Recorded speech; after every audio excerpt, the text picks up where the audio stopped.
Good evening, everyone. We'll start the meeting by acknowledging the continuing connection of Aboriginal people to country, culture and community, including traditional custodians of this land, the Wadandi and Kaniyang people of the Noongar Nation, paying respects to elders past and present. I declare the meeting open at 5 p.m.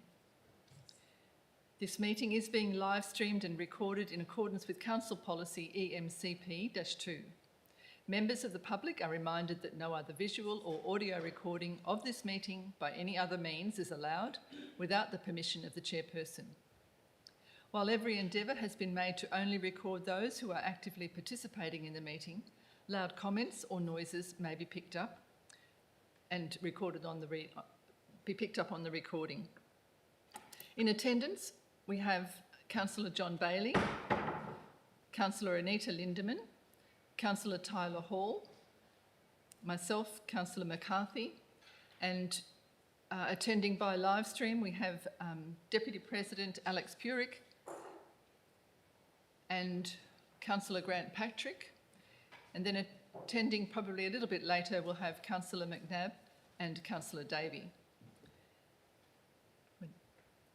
Councillor Davey will also be participating via Teams. The staff present are our CEO, Nick O'Connor, our Acting Director Finance and Corporate, Lauren Clifford, our Director of Operations, Ross Marshall, and Administration Officer, Corporate Services, Sam Farquhar. Welcome to those in the public gallery, all of them. Oh, and we have Councillor Davey online on Teams now. And I'd like to welcome everyone that's participating via live stream. Do you want to do that now? Okay. Councillor Davey, would you like to make your statement, your declaration? Yeah, sure. I'm just pulling it up if one of the other councillors have it in front of them. Do you want to repeat it after me? Or do you want someone else to go first? Councillor Purick, would you like to go first? Yes, I have got it just here. I, Councillor Purick, declare that I am situated in a location where I can maintain confidentiality throughout the duration of the meeting. And that's pursuant. Can you just read the pursuant to section? Pursuant to section 14CA5 of the Local Government Administration. Yep. Yep, pursuant to Local Government 14CA 5-7. 14CA 5 of the Local Government Administration Regulations 1996. Thank you. Councillor Patrick? Yeah, thanks. So pursuant to section 14CA, subsection 5 of the Local Government Administration Regulations 1996, I, Councillor Grant Patrick, declare that I'm situated in a location where I can maintain confidentiality throughout the duration of the meeting. Thank you. And Councillor Davey, are you set to go?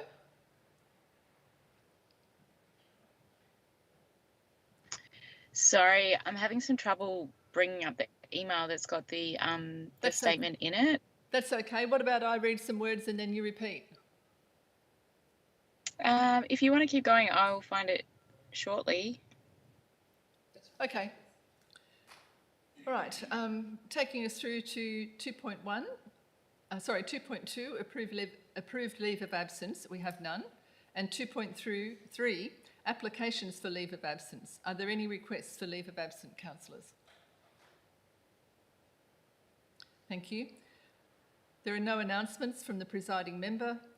Item 4, declarations of interest. Division 6, Subdivision 1 of the Local Government Act 1995 states that care should be taken by all councillors to ensure that a financial or impartiality interest is declared and that they refrain from voting on any matter which is considered to come within the ambit of the Act. And I have one here from Acting Director of Finance and Corporate, Lauren Clifford, and who has a financial interest in item 11.1.1. And for that, Lauren will leave the room. At item 5, public question time, we have no responses to previous public questions that were taken on notice. And at 5.2, we can take questions from the gallery if they're relevant to the agenda of the special council meeting. Are there any questions coming? No? We do? Yes. Oh, okay. If you'd like to come up to the microphone. And if you just state your name and your address. Coxall. I'm Alan Coxall. I'm here representing the Brookhampton Bellringers, and I'm really only here today to see if we can actually fit in here, because I have been invited to bring the Bellringers to the December meeting and play in this beautiful building, play some Christmas theme and and some Christmas cheer. Lovely. It sounds great, Mr. Coxall, and we can sort that out for you. Thanks. In a matter of seconds, but Lovely. we can't actually deal with that and record it at this meeting because No, it it's needs okay. to be relative I just to had the to come meeting. see the building, and that's why I'm here. Perfect. Thanks. And I will ask Director of Operations just to sort out a time for. Yeah. Thanks. Thank you, Mr. Coxall.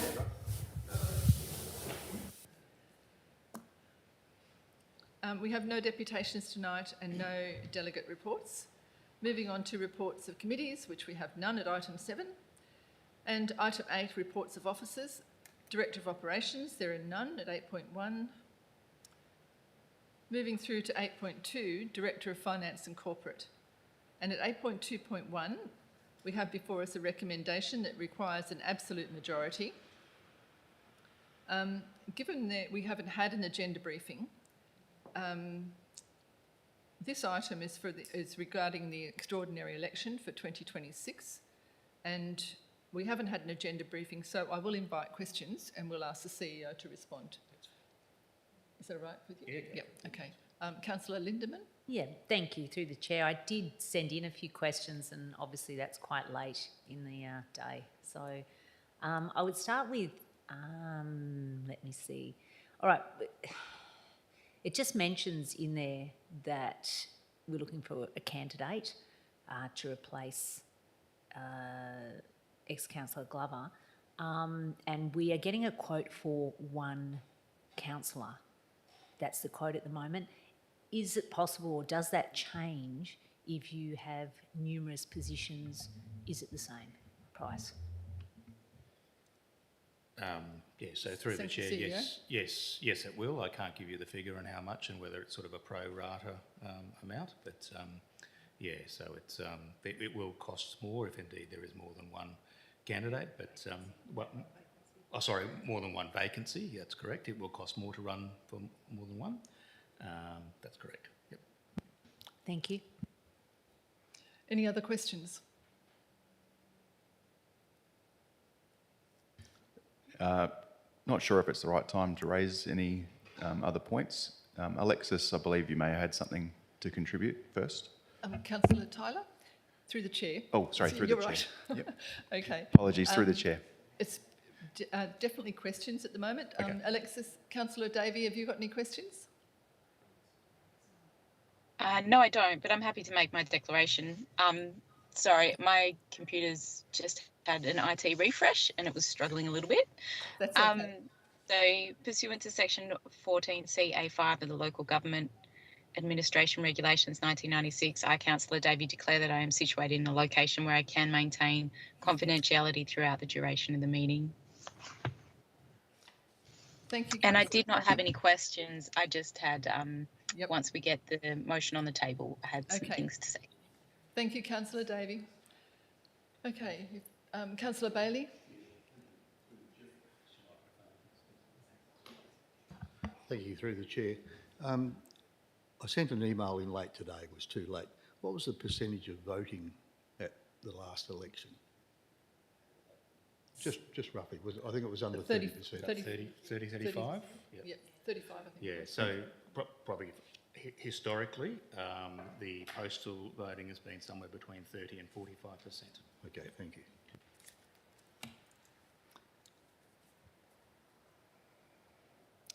Any other questions, councillors?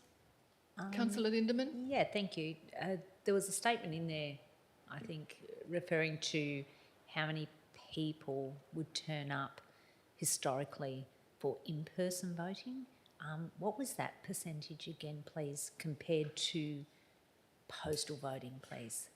Thank you, Councillor Lindeman. Do you have those figures? Yes, I believe it's in the body of the report. It's about 20. 18%. That is towards the higher end of the advice provided by the Electoral Commission. I believe it was somewhere between 10% and 18% is the normal turnout for in-person elections. Thank you. I have a question.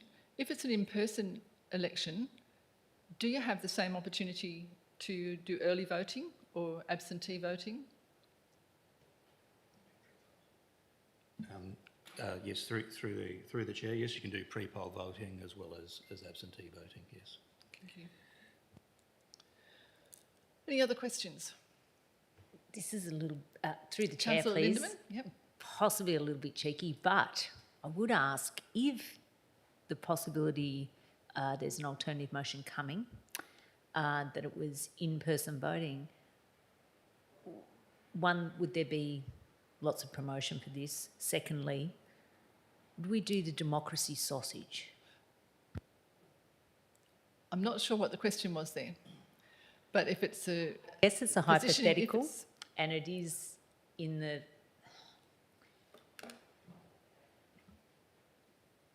preamble is that democracy is important. How do we celebrate it? How do we encourage people to participate? And I guess my question is, would that be a consideration? I think that's more for debate. Thank you, Councillor Lindeman. Thank you. Okay. If we're finished with questions, we have got two alternative motions. We have got the executive recommendation before us, but we also will flag two alternative motions. The first has come in from Councillor Davey, who would like to foreshadow her motion on changing the word postal in item 3 to in-person. And then there's a further alternative motion that came in after Councillor Davies, and I believe that's been changed to what I had before when I came into the meeting, that there was an extra clause, change postal to in-person, and then there was a number of 1 to 6 additions, detailed cost breakdown, staffing requirements, requires the CEO to report back to Council with information gathered from at least 3 of the 10 local governments who conducted in-person elections during October 2025. The report shall include detailed cost breakdown, staffing requirements, security measures, operational challenges and lessons learned, preparation and delivery of timeframes, that is, how long everything took. 6, feedback from the LGROs, if no other CEO, on the feasibility, if other than CEO, on the feasibility and cost effectiveness of in-person elections. And I believe that was removing item 1 and 2 since that came in. Yep. So just so we're all clear, there's, I guess, there's the executive recommendation as has been promulgated as part of the agenda, councillors. Then Councillor Davey has sent around something that, if indeed that can be moved as a separate recommendation itself, that's looking at changing it to in person. However, Councillor Hall has also raised the matter which presiding members just read out. Depending on the flow and how it works out, yours would be an alternative as opposed to an amendment. So it all just depends on who gets in first on how we play the procedurally. Yep. So happy to provide that advice. They came in the sequence of Davey then. That's your call. Yep. Okay. Yep. All right. Would councillors like to move the executive recommendation? Councillor Lindeman? Oh, I'm sorry. Councillor McNabb has walked into the room. Sorry. Councillor Lindeman has moved the motion. And a seconder? Councillor Patrick.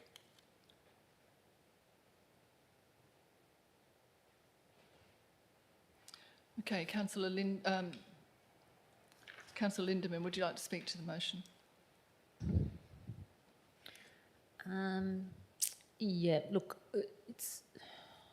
I want to make sure that we get the best result with a number of candidates putting up their hand for the positions, so that we have an election that's running with a variety of community members.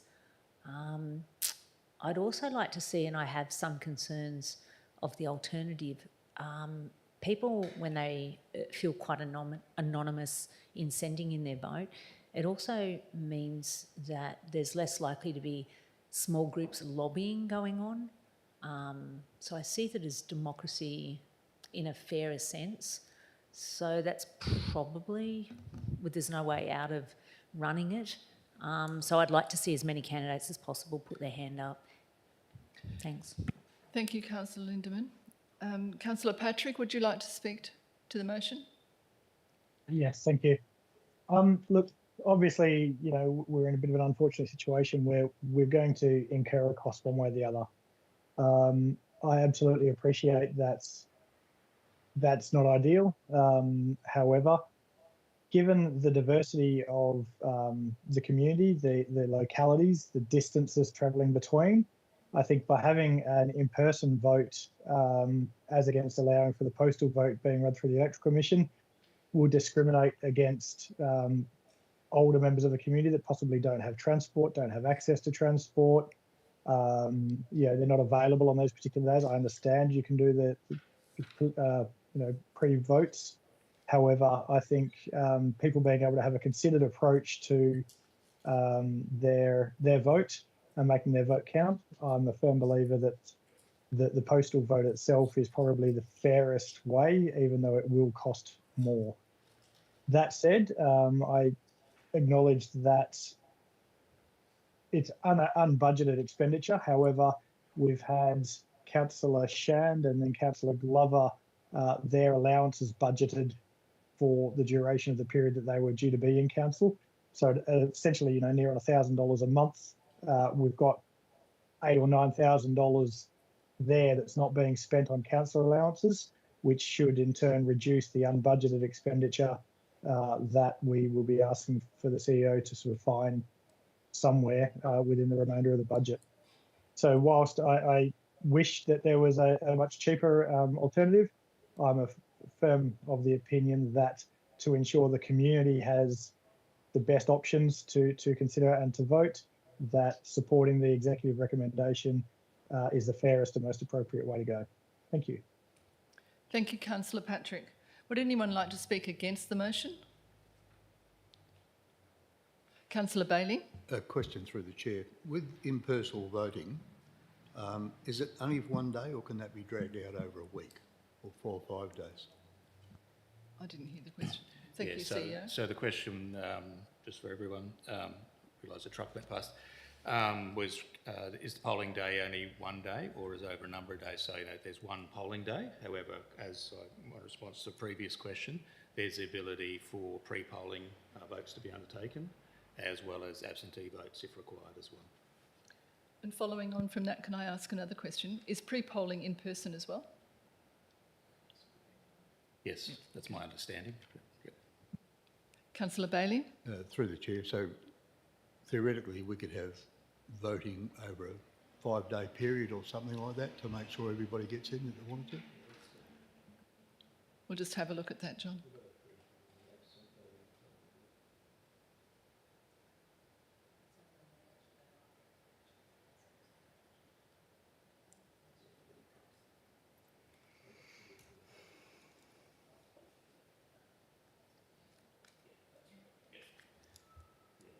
We'd need to take that on Vice. Yeah, I mean, I haven't experienced an in-poll election here in WA. I can only give you my Queensland experience, and given the fact we haven't run one here for 28 years, I can't go off any experience or look through the records, Councillor Bailey. So just looking through the election time frame for the 2025 poll for those 10 councils that did run an in-person election, there was obviously the absentee voting available. You could actually, it looks like you could get a postal vote and absentee voting. So yeah, so my apologies if I gave the incorrect response before. I just don't have any context because we haven't run one here before. So it looks like you can do a postal vote beforehand. You don't just have to turn up on the election day to cast your vote. Yep. 31 days, yeah. Prior. 31 days prior. Thank you, CEO. Councillor Hall. Yeah, just to add to that, I did a bit of research into that this morning. So a couple of the 10 local councils that did it in October. I think Mingenew. Sorry, Councillor Hall. Oh, sorry. You want to raise a point of order? Yeah, it is a point Okay, yep. No idea what that is. of order. That's all right. It's all right. Yeah, you can include that in your debate. Oh, okay. Yeah, No problem. I'll it's refrain. okay. We've all got training to go yet. Councillor Davey? Thanks, President McCarthy. I just wanted to speak against the motion. I think the people who are interested to vote will have the opportunity to vote early, as you've just mentioned, if they need to, if they can't attend on the day. Foreshadowing an alternate motion that has in-person voting on a Saturday, so the date is also changed, which wasn't mentioned up front. And also, we're not just looking at the costs of the election in isolation, because these people are coming in later. There'll be training that we couldn't include in the bulk training earlier on. So even though we're looking at a potential saving of about $10,000 by going in person rather than postal, I don't think that's going to be, I don't think the costs are going to be fully recouped in the way that Councillor Patrick was describing, with not having to spend money on Councillor Shand and Councillor Glover because of, the additional costs associated with training people separately to the rest of the bunch. I think people who are engaged and do want to vote will still vote, but the overwhelming feedback I've had from the community is that they're frustrated at the additional expense of having to go through the election again. So really representing the sentiment that I've received from the community, that they don't want to be spending a lot of money on this. And therefore, if there is a legitimate democratic process available to us that is cheaper, then that would be the preferred option. Thank you, Councillor Davey. Would anyone like to speak for the motion? I'd just like to ask another question, please. Yes? The statistics that you gave in regards to in-person voting, I know it's going to be very hard, but statistics don't really show the true story, and that is, were those elections run at a time where we'd had already 3 elections in a year?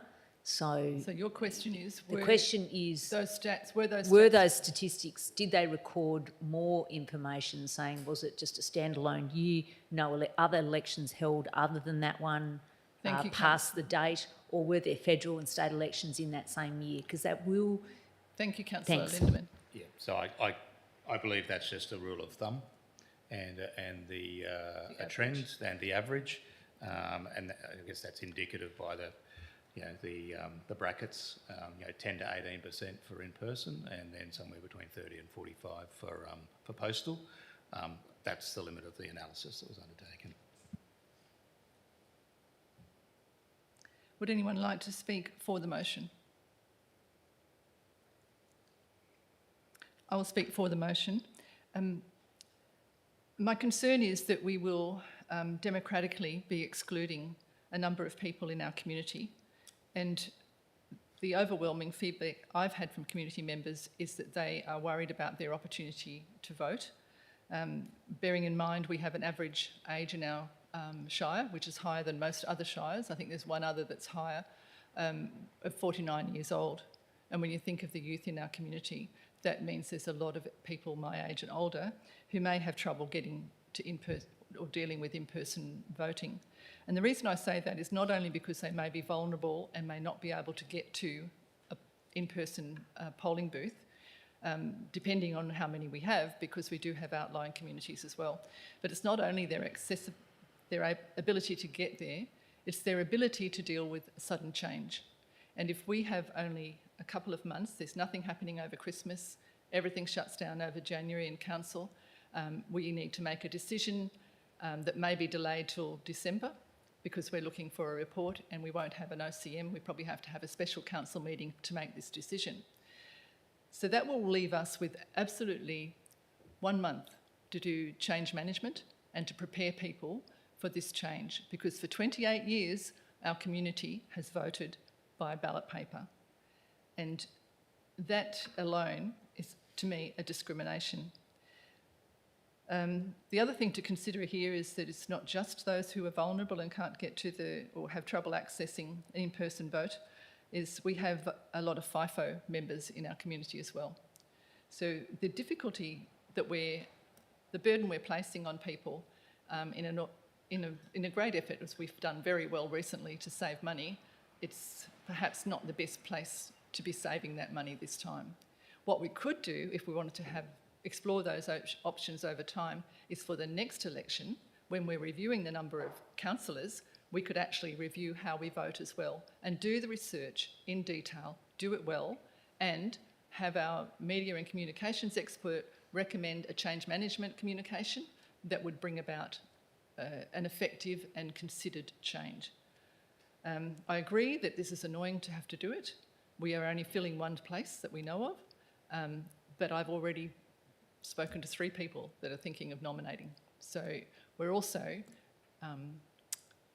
we've got to consider everybody's rights here. Yes, we want to save money, and yes, it's annoying that we couldn't just pop someone in the back end, but we need to consider the democratic process. Would anyone else like to speak for the motion? Sorry, against the motion? Yeah, a question through the chair. Question or debate? A question through the chair. In light of we're not sure whether we can do postal voting and the period of time we can vote, Councillor Hall apparently has some information that's not available to all of us. Do we need to suspend standing orders so that Councillor Hall can tell us what the information he's gathered? Councillor Hall can include that in his debate. Is that okay? Sure. Yep, okay. Okay, would anyone else like to speak to the motion, for or against? Sorry, John, you can. Councillor Hall? Yes, Councillor Hall, thank you. Not sure if it's appropriate time now to introduce the email I'd sent through to the CEO and councillors early this afternoon. Just a moment. So you're wanting to foreshadow your alternate motion? Because We've already foreshadowed. we've done that, but you can do that again.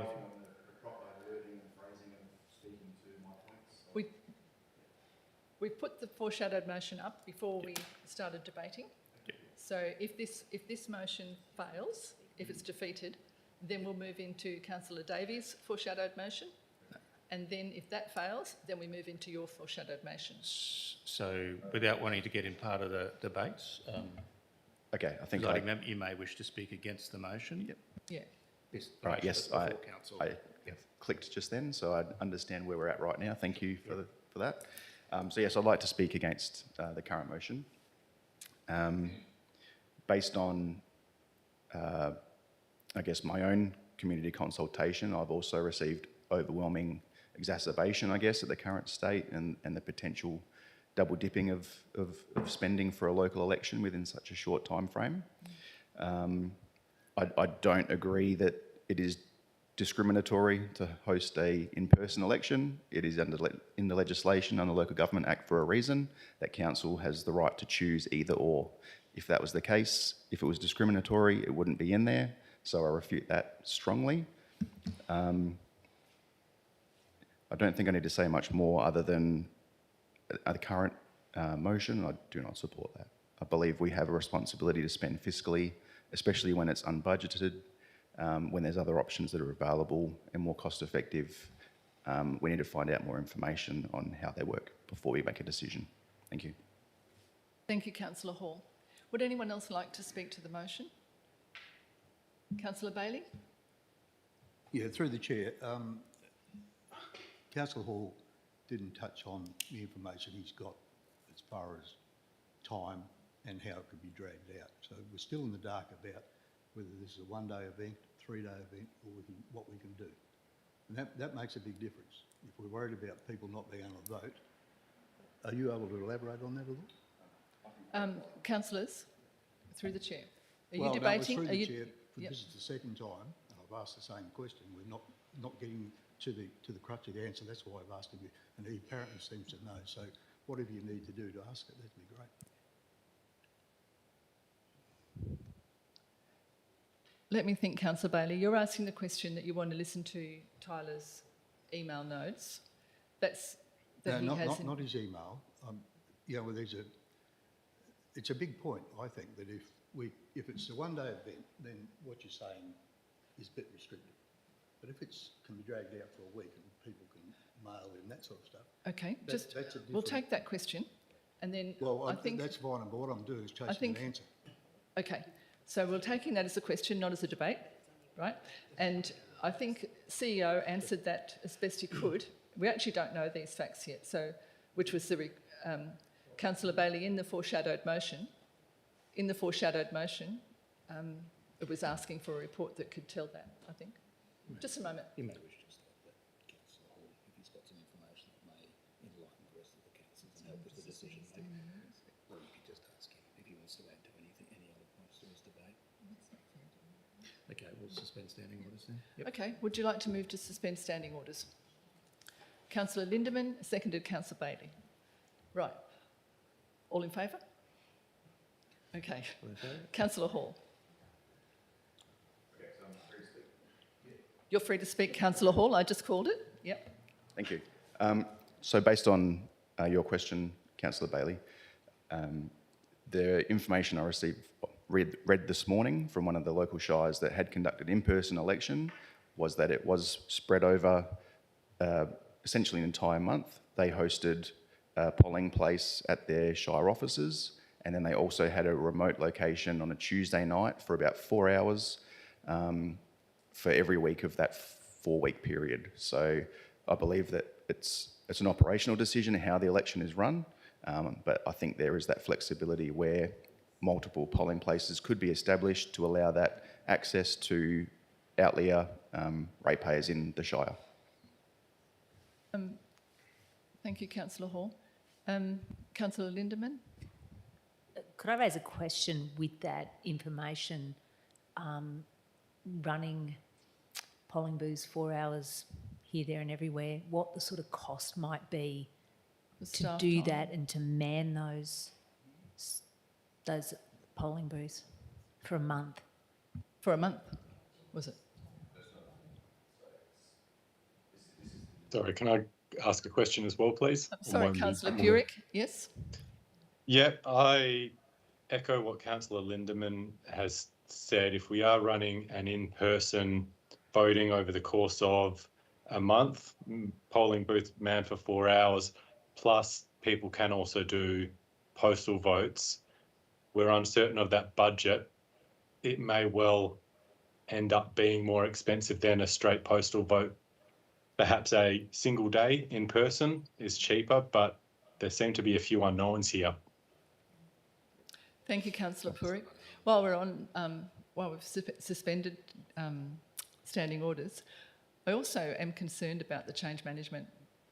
When I mentioned it in my debate, it's a huge change for a community, and I'm wondering how we're going to communicate that if we don't know our facts, if we aren't back on board and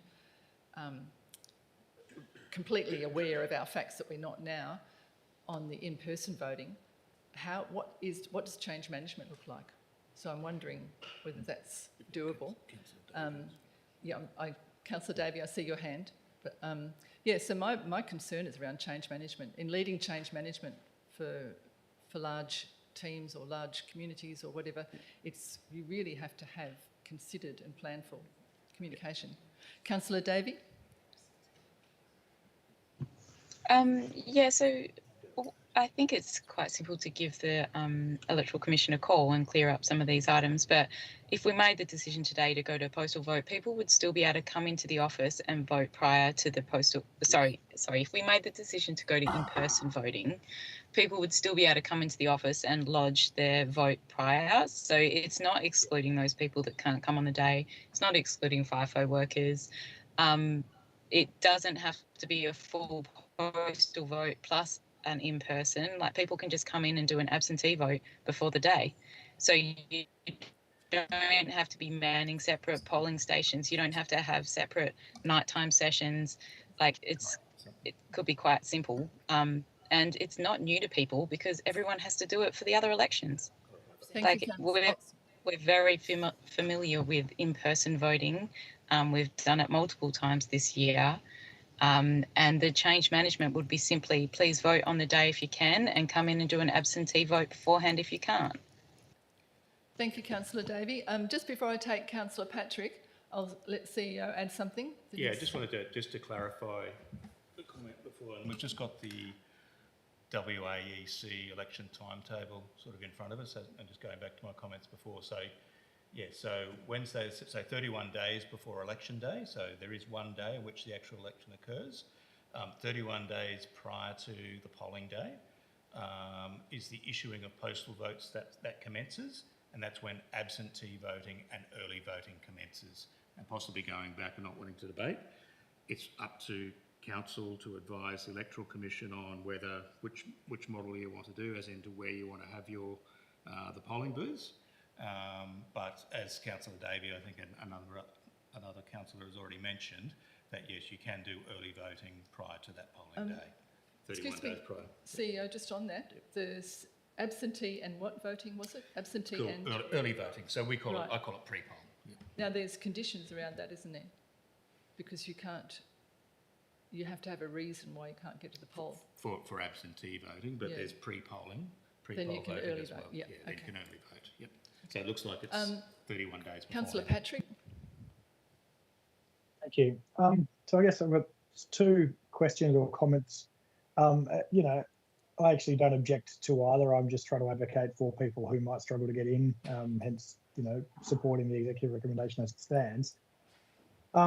Question, I guess, through to the CEO is, well, no, so two questions. Yeah, the first one, with absentee voting and so on and so forth, that would still require voting slips and everything else to be posted out and sent out. And does that go across the entire directorate, which to me looked like it was a significant part of the costs associated with the quote from the WAEC? That's question one. And then question two, what would you foresee would actually be the resource implication for the Shire administration to be able to conduct this in person? Because I'm assuming it would be, the burden would be on the administration rather than a returning officer, given that on the day of the election it would be a returning officer, I assume, but beyond that it would be an impost on the administration. Would that be correct? Yeah. Thank you. Sorry, thank you, Councillor Patrick. CEO? So it's a little bit difficult to give you a definitive, because I can't go back and give you some precedent, because we haven't done it here for 28 years.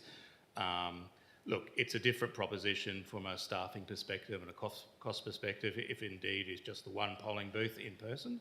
However, in the event, and I guess what I'm used to over East, is that there's a number of polling booths in different geographic locations. Each of those needs to be staffed. And then obviously you would need to nominate your pre-poll or early polling booth, which has already been raised. That could just be at the Shire office itself. So the only additional expense would be if indeed there's a requirement for there to be polling booths on election day in the other locations apart from Donnybrook, so down at Bartingup or Yabberup or the other locations. What that dollar figure or that quantum is, I'd be throwing a dart at a dartboard at this stage. Thank you, CEO. Councillor Lindeman? Could I just ask, if you have polling booths in numerous places, as you would do, say, a state election, which is usually manned by volunteers, so you can't have volunteers to man any of these external, so it has to be, let's say, administration staff paid, which hasn't been costed, is that correct? I think so, CEO. Yes, my advice is, through you, Chair, is that it need to be paid Shire staff that have undertaken the relevant training, or indeed Electoral Commission staff. Does the training cost money? Yep, that leads me to that question, yeah. The cost of training? Well, it's staff time to undertake the training, yes. Diverting them away from other work. Yeah, staff time and productivity. So, yeah. So what you're not doing. All right, councillors, do you feel like we've had a broad enough discussion? Sorry, just one more point. Sorry, Tyler? Councillor Hall?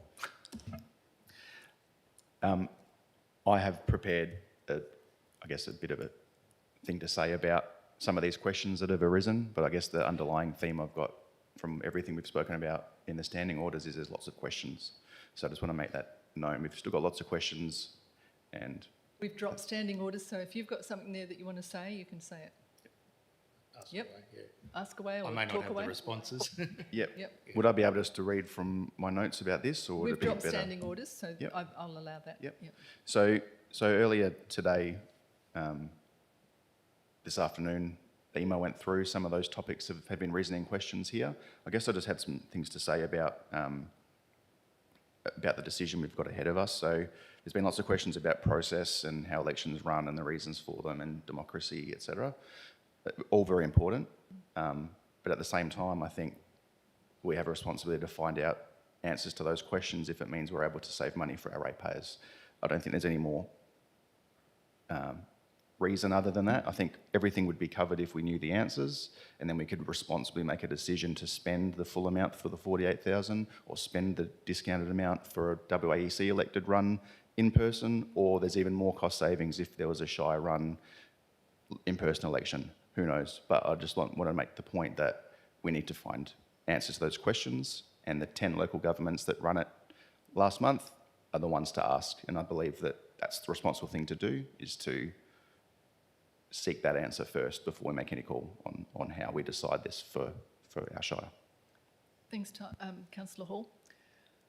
Councillor Purik? Yeah, I do share Councillor Hall's sentiment in that we are being asked to make a decision, but we don't know the full cost implication. With the information provided, we're uncertain if the in-person dollar amount includes exactly what it includes. Councillor Bailey has alluded to this a couple times this evening, that, yeah, is there a way that we can postpone this decision until we have the full information, the full financial implication? I suppose that's, yeah, all I had to say. CEO? Probably just to just provide a little bit of clarity. Page 17 of the agenda, realising it was a fairly sort of quickly pulled together cost estimate, but the assumptions on that $26,000 or $27,000 cost estimate to have it in person was based on 5,016 electors, participation rate of 18%, only one polling place in the district on one day for the one councillor vacancy. So I guess in the absence of knowing what the questions were, that was the level of granularity that, in the time frame that we could pull together. But there is some detail in the body of your report. So one polling place One and polling one place, person. yep. Yeah, okay. And that, Councillor Davey? Sorry. No, I apologise. And so that doesn't include any early voting or absentee voting? Yes, it would. It does, yep. But some of the things we've spoken about, councillors, is, and we don't know what we don't know at this stage, but costs would increase if indeed there are other polling booths, or you want to have multiple days and have those polling booths staffed each time. Okay, I'll just go Councillor Davey first, Councillor Bailey, if that's okay. Councillor Davey? Yeah, so there's a $5,000 estimate for staff time either way, postal or in person. If you go in person, you're still going to get a mail out of who your candidates are, and it'll suggest that you go in and do your pre-polling if you need to. Then there was a question, why do we have to vote now with insufficient information? We need to vote now because legally we have to set a date for the election tonight. So it's within 1 month of the resignation of Councillor Glover. What we're approving is an estimate, it's not a firm cost. The WAEC will be the ones who are conducting the poll. I wouldn't suggest that the Shire conducted ourselves, because there'll be lots of questions around independence and influence and all of those sorts of things. So I would hate for us to do it ourselves rather than use the independent and accredited body. So in essence, we don't need to know the exact detail of where the polling places would be. We've already allowed money for the staff to man that and count the votes. So I think we're just approving an allowance and a date and a method at this point. And the details around exactly when we'll find out about pre-polling, etc., could be simply ironed out with a call to the WAEC. I trust in the Shire to be able to iron out those details. So I'd really like for us to proceed and set a date for the election to make sure we meet our regulatory timeframes.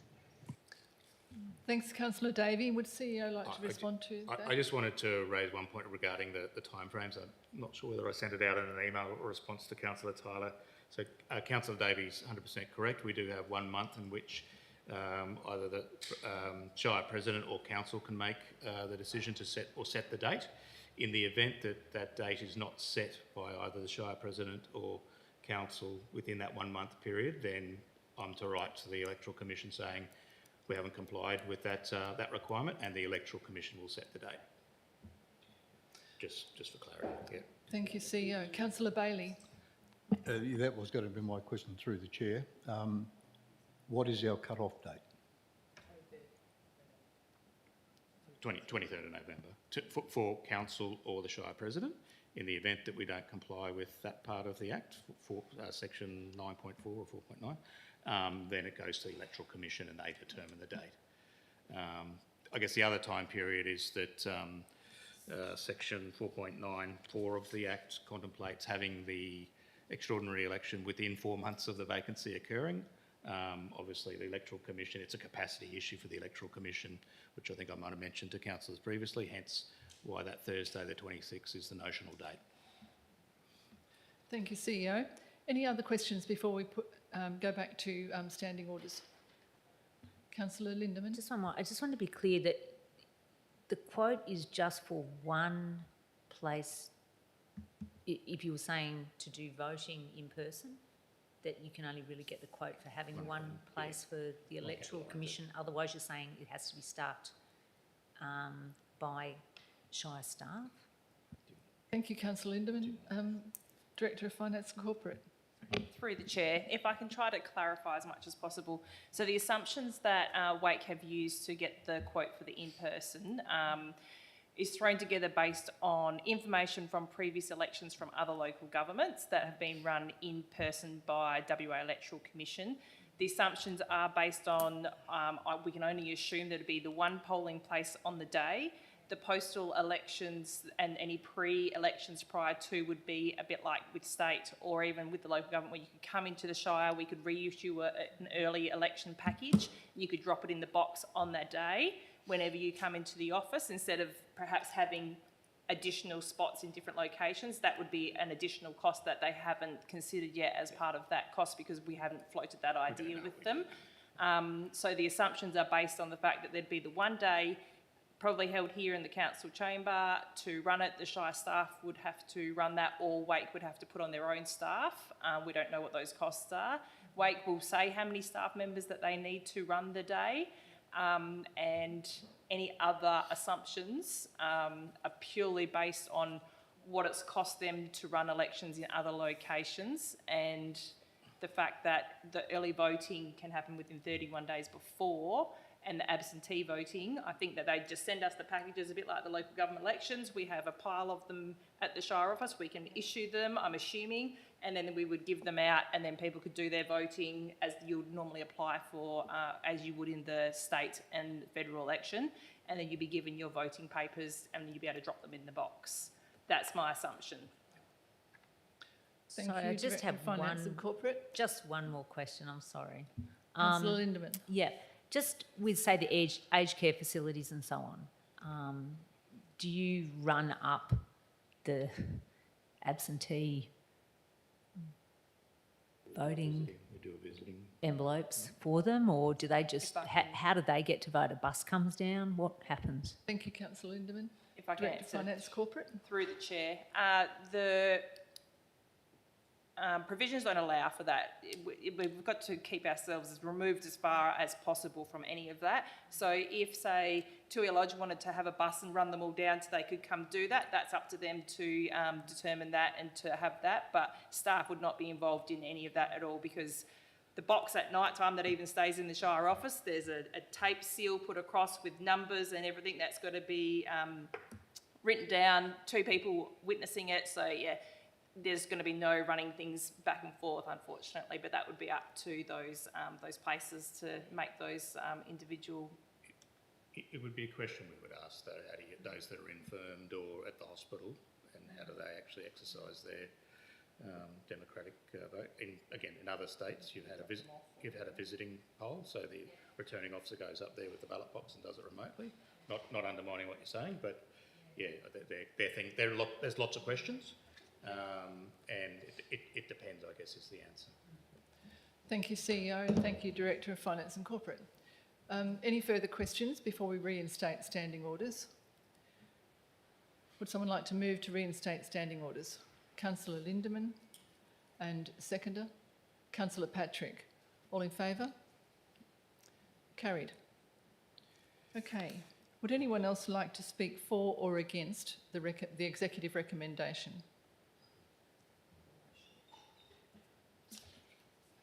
Speaking?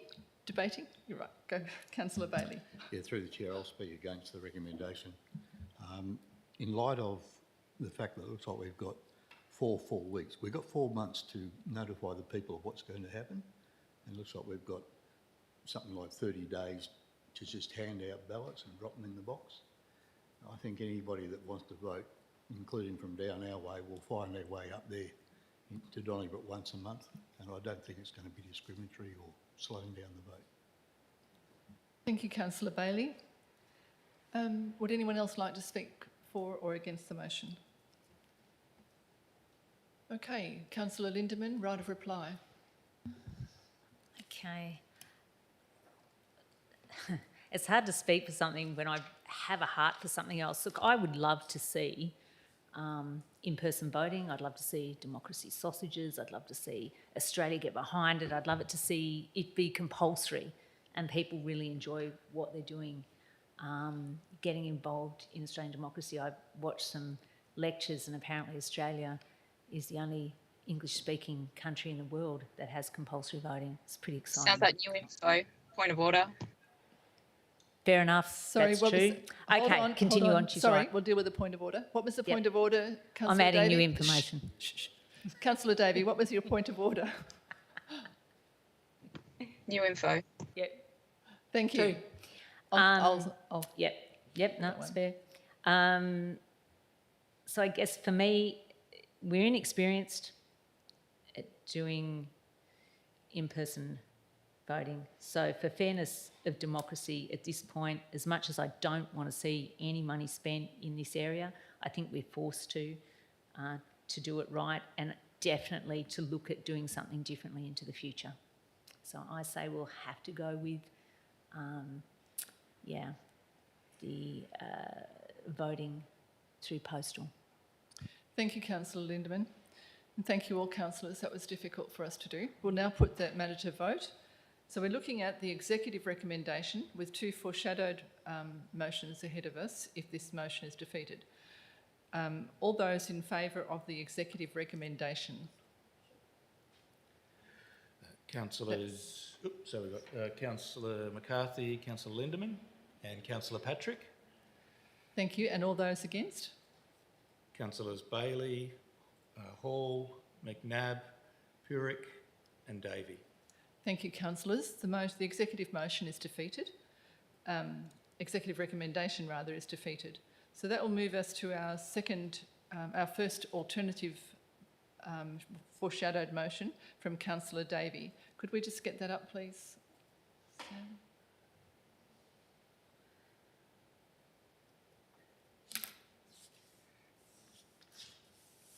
Okay, so Councillor Davey's motion is as per the executive recommendation, but in item 3, removing postal to changing postal, the word postal to in-person.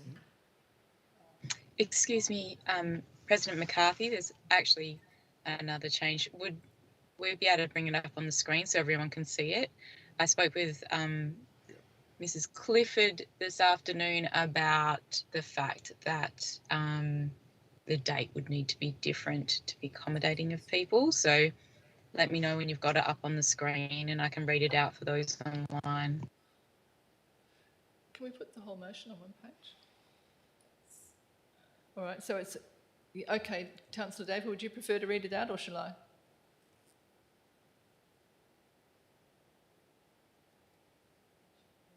easier for you to read it out for the people in the room in case I have dodgy internet connection. Okay, so it's the executive recommendation with the following changes, and my apologies, I wasn't aware of these additional ones, Councillor Davies, sorry, that the following changes be made. 1, amend item 1 to set the date of the extraordinary election as Saturday, the 28th of March 2026. And item 2, amend item 3 to change the method of conducting the election to in-person. And item 3, amend item 4 to approve revised unbudgeted expenditure of $32,000 GST exclusive. Would you like us to put it all into one? So Yeah, I think so. That would be just helpful. for clarity. Yep. Councillor Davey, we're just going to put that all into one for clarity. Yeah, so Mrs. Clifford actually provided it all into one with the changes highlighted in red in an email this afternoon. So sorry, I thought that's what you guys were looking Yeah, at. that's all. I don't know what we just okay. Yeah. So in a nutshell, I'm moving a motion that sets the date as a Saturday to make it more available to more people, makes it in person, not postal, and reduces the approved unbudgeted expenditure by about $10,000. So it still allows for staff time, and it's based on that estimate given by the WAEC. Which is just an estimate. Yep. Okay. I've just turned my camera off because I was getting notification that my internet connection stability was a little bit poor, and so this just ensures that you can hear me. We can still see you. We've got your photo up. Okay. So would you like to move the motion now, Alexis? Councillor Davey? Yes, please. Okay. And a seconder? Councillor Bailey? Councillor Davey, would you like to speak to your motion? Yeah, I think this will actually give us a really good test run of how we go as a Shire with in person. As Councillor Lindeman was alluding to, we do have a report to come to us later in the year on potentially reducing our councillor numbers to be a cost saving for the community. And also potentially, we could look at things like changing from postal to in person if that was something that we were interested in. I think this will give us an opportunity to trial the in person. I don't think the change management will be that significant, but I could be proven wrong, given people are familiar with in-person voting versus postal. People will still receive the information in the mail about who the candidates are. I still see it as a democratic process. As Councillor Hall said, it's stipulated in the regs as being a suitable process. And we have time for people to vote prior if they're unable to attend on the day. But yeah, it would be interesting to compare the demographics of how many people we get turn out and whether the older population is represented. That's all I've got. We've discussed it at length. Thank you, Councillor Davey. Councillor Bailey? Yeah, thank you, through the chair. Councillors, we've got 4 full months to inform the people. I know the President and the Vice President spend time on the local radio, and that's available to us all. A few signs around town letting people know. I think we could notify the public very cheaply in that 4 months' time. Thank you. Thank you, Councillor Bailey. Would anyone like to speak against the motion? Councillor Hall? Thank you, Madam President. I'd just like to speak against the motion, not in its intent. I believe that in person I do support that element of the motion. What I think I've raised it earlier was I still believe more information would be helpful and handy to us to know before voting on the matter. And my foreshadow motion, if that does get raised, we'll explain that. But for now, I believe that we need to know more about what the in-person entails. I know we've got a lump sum quote, but again, there's no real information behind that and how that would run in a Shire. And if there's any way we could find out those questions with other local councils that have run in-person elections recently would be helpful. Thank you. Thank you, Councillor Hall. Would anyone like to speak for the motion? May I ask a question first, please, through the chair? Yes, Um, Councillor the Lindeman. approved budgeted expenditure of 32,000. If it goes over that amount, are you going to have to bring it back to council for us to revote and obviously approve something greater than that? Thank you, Councillor Lindeman. CEO? Would you like me to? Yeah. So the short answer is no. That just provides a provision. That's the best case scenario. Given the fact that if council does approve this, there is a line item in the budget. Then if it does go over a little bit, then we'll raise a matter for council just for information. But that's the best that we know at this stage. But it won't need to come back to council for confirmation. We will need to bring back a formal proposal from the Electoral Commission that may have some further information in it. But at this stage, you can make a decision tonight, and it won't stop you from moving forward on that recommendation. Could I also ask a question? Sorry. Could I Yeah, also ask Question through the Question, chair. John Bailey. I mean, Councillor Bailey. Alexis, we've got number 4, it's got a 32,000 GST inclusive, but when I look at the informal cost estimated for in-person, it's 26,990, so that's 27,000. And I was figuring if we add $2,500 for staff labour, we're up around that sort of dollars, I suppose. That's close enough, isn't it? Well, we've allowed $5,000 in that $32,000 budget request. So we've allowed about 27 from the Electoral Commission, then a $5,000 allocation for staff time. Thank you. Thank you, Councillor Bailey. I have a question of the CEO and Director of Finance and Corporate. How long would it take to get a more detailed view of an in-person election? Yeah, a couple of weeks, Chair. It depends on And- how forthcoming the other councils have And been. Yeah. going back to your information earlier, that either council makes a decision or I can make a decision, is that just on the date or is that on whether it's in person? On the date, okay. Okay. So we could, further on from that question, we could actually get the detailed costings and then set a date, whether it's the 20. Today's the 12th. I'll do my best endeavours to get back to council if indeed. I mean, we're sort of talking about something that's not on the books at the moment, but yeah, All right. in regards to the foreshadowed pressure. motion, Okay. yeah, All right. I would get that done as soon as possible. Yeah. Thank you, CEO. Okay, would anyone like to speak? Councillor Bailey, did you want to speak?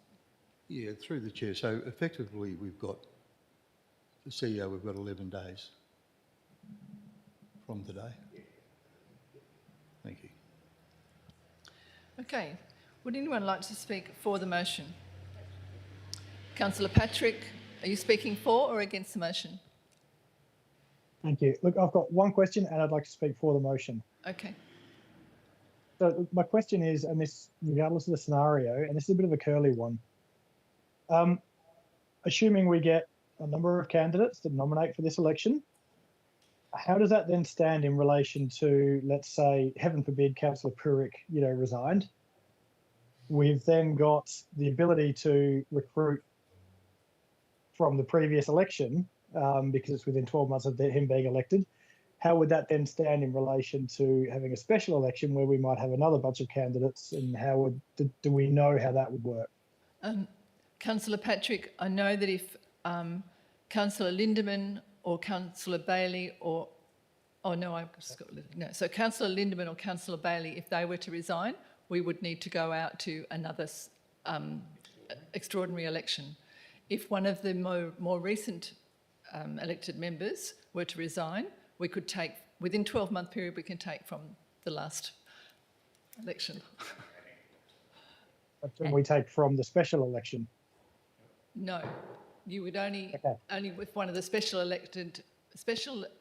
extraordinary election in March, we would only be able to take from that if someone from that election resigned within 12 months. Yeah. Thank you. All right, so then in relation to speaking for the motion, if I may, through the chair, look, I think ultimately it's an inevitability that we're going to have an election. We're going to have to spend some money. I am supportive of the in-person approach just as much as I am of the postal approach. I am also supportive of trying to reduce the burden on the administration. I think we've done a lot of work in reducing their work. The CEO has done a lot of work in reducing their workforce and to some degree their capability. And I think it's an unrealistic expectation for us to, for the sake of saving what could potentially at that point only be $5,000 to $10,000. I think it's an unrealistic expectation to put that back onto the Shire administration to conduct. So I'm very much supportive of Councillor Davies' proposal to do it through the WAEC as an independent authorised body and support the in-person voting. So I think it's a good, to me, second option, but it's nearly as good as the original option, and I think it's a good way to go forward. Thank you, Councillor Patrick. Would anyone like to speak against the motion?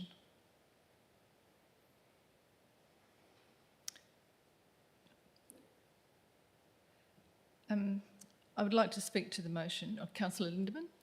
I was going to say I'll speak for the motion, Okay. this particular motion. I do like in-person voting, so it looks like we're doing it.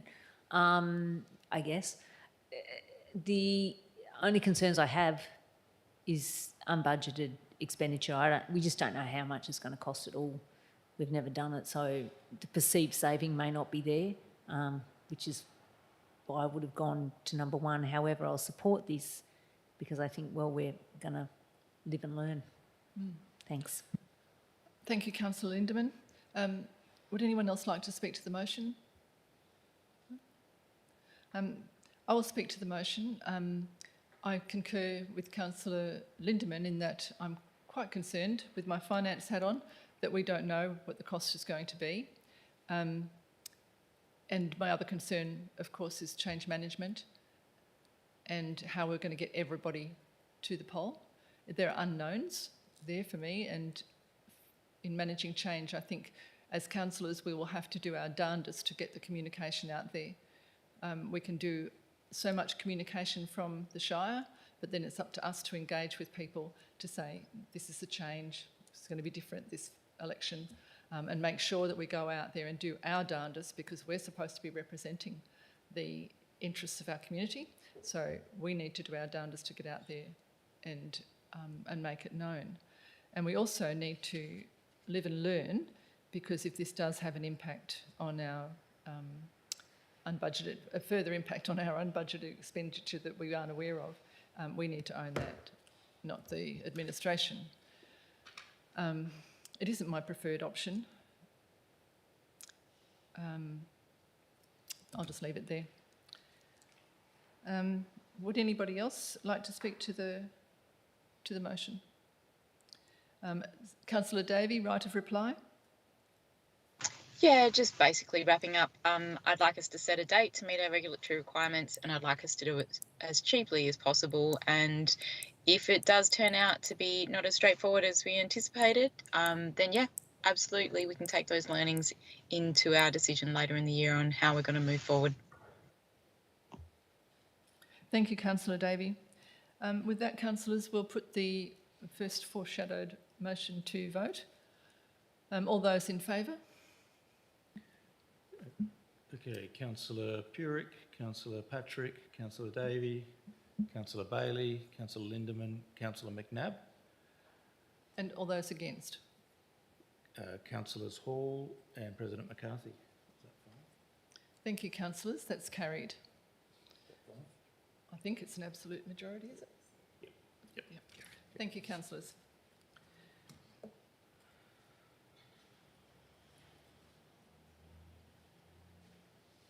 It's a good discussion. Moving on to 8.2.2, endorsement. I've lost mine. Scroll back. Endorsement of the Chief Executive Officer's 25-26 performance criteria or KPIs. Councillors, we have an executive recommendation before us and a very comprehensive report. Would someone like to move the executive recommendation?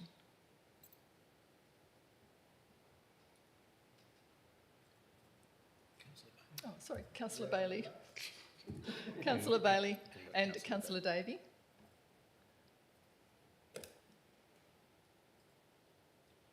Councillor Bailey, would you like to speak to the motion? No, look, I think everything's going along very well and it's obviously a good report and Thank you, we'll back him until he goes bad, I suppose. Councillor Bailey. Councillor Davey, would you like to speak to the motion? Yeah, really happy to see us improving on the KPIs that were there before, and like to see a lot of deliverables that we've been waiting on for a few years coming through in the KPIs, the engagement plan, the tourism and economic development, and then there's engagement with the Indigenous people, and we also had some in there on climate change. So I'm really happy to see the breadth and the breadth of KPIs and the detail of the KPIs coming through in this one. Thank you, Councillor Davey. Would anyone else like to speak against the motion? Anyone like to speak for the motion? Councillor Lindemann. So I'd just like to make an observation that I think that there's more cohesion. I think more communication. There seems to be a happier workplace, a lower turnover. People have been recruited from within and developed.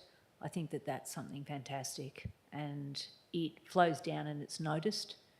And just today, the post that came out that talked about lovely roses, I thought that was very nice that you enjoyed something that was a community event and you were all there and everyone was pretty happy to do so. And I think those things are what I notice and they're really good. So thank you. Thank you, Councillor Lindemann. Anyone else like to speak to the motion for or against?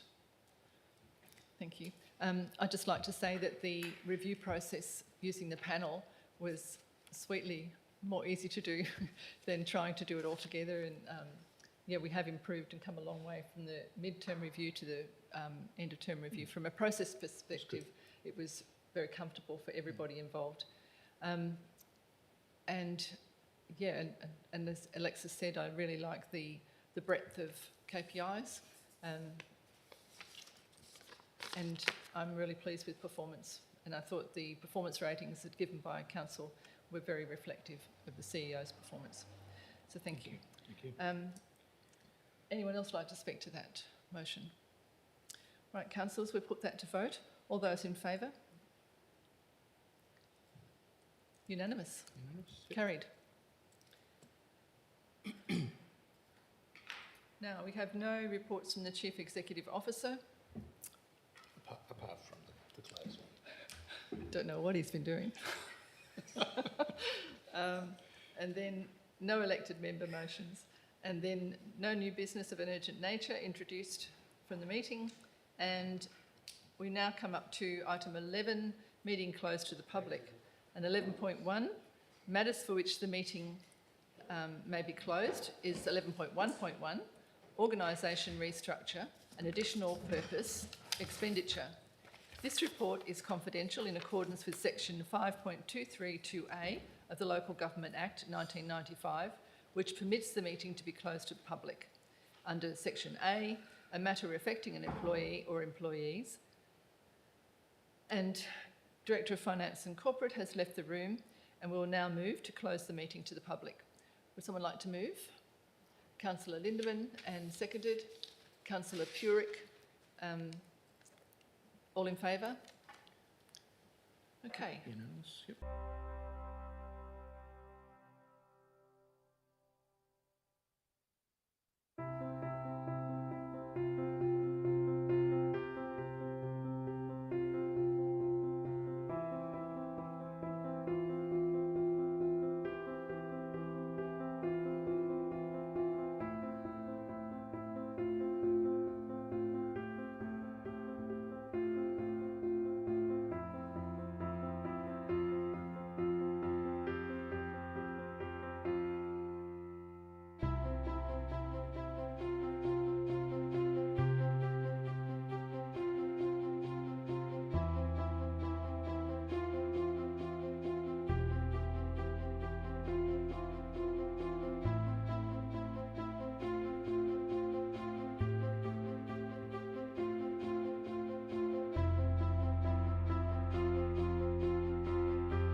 So the meeting's reopened.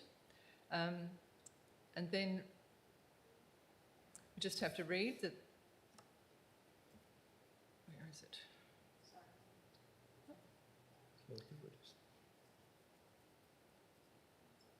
Okay. We need to read the motion that was passed, is that that council authorise additional purpose expenditure in the 25-26 annual budget per section 6.8 of the Local Government Act 1995 for the reasons contained in the body of the report, and funds the additional expenditure from the 2024-25 end of financial year surplus. Go back to the original.